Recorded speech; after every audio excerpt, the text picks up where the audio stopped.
এসেছি বড়দির বাড়ি। তো বড়দির বাড়ি জানো তোমরা, স্বাদের অনুষ্ঠানে এসেছি। পরের দিন যাচ্ছি আমি আর আমার বর বাজার করতে। এগুলো বেশি বড় হয়ে যাচ্ছে। ওটাও বাজার করা অলরেডি কমপ্লিট। বাড়ি চলে এসেছি। কি রান্না হচ্ছে তোমাদের দেখাবো, তার আগে একটু খেয়ে নিই। শরীরেও ভালো, খেতেও ভালো। ঠিক আছে, আমার ভাত খাবে না কেন?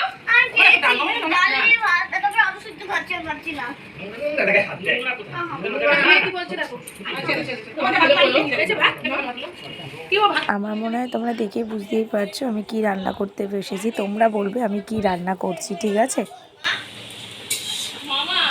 মামা চলে গেছে, আমরা পরে যাব। হ্যাঁ ভালো, আমার এই সমস্যা হয়ে গেছে। জল বদি ছেড়ে দাও। আস্তে আস্তে একদম আস্তে জোরে পিকআপ নিবিনা। আস্তে আস্তে আস্তে পিকআপ জোরে নিবিনা। পিকআপের হাতে এগিয়ে নেই, সেটিং না আমার তো আমার সেটিং আছে, কিন্তু ব্যালেন্স পাই না। না যাও যাও সবাই মিলে যাও। হ্যাঁ আমিও পুকুরে যাব আজকে। কখন যাব না যে তোমরা কমেন্ট বক্সে জানাও। আমি তোমাদেরকে বলে দিচ্ছি আজকে বিরিয়ানি রান্না হচ্ছে, চিকেন বিরিয়ানি, যেটা আমি আর আমার হাজবেন্ড মিলে করছি। তো সবাই বলে আমরা নাকি বিরিয়ানিটা ভালো করি, তার জন্যই চেষ্টা করলাম।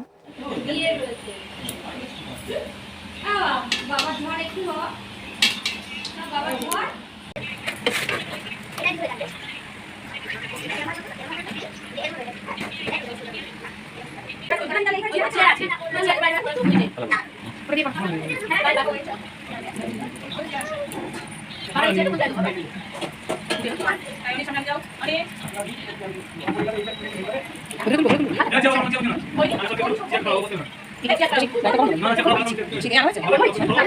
বিরিয়ানিটা এবার একটু দমে বসালাম। দমে বসে এবার আমরা আলোচনা করছি একটু পুকুরে স্নান করতে যাব। এই বদ্দির বাড়ি এলেই পুকুরে স্নান করা হয়। ঘেমে তো অলরেডি স্নান হয়ে গেছি। পরের ভিডিওর জন্য ওয়েট করো, আরও রয়েছে।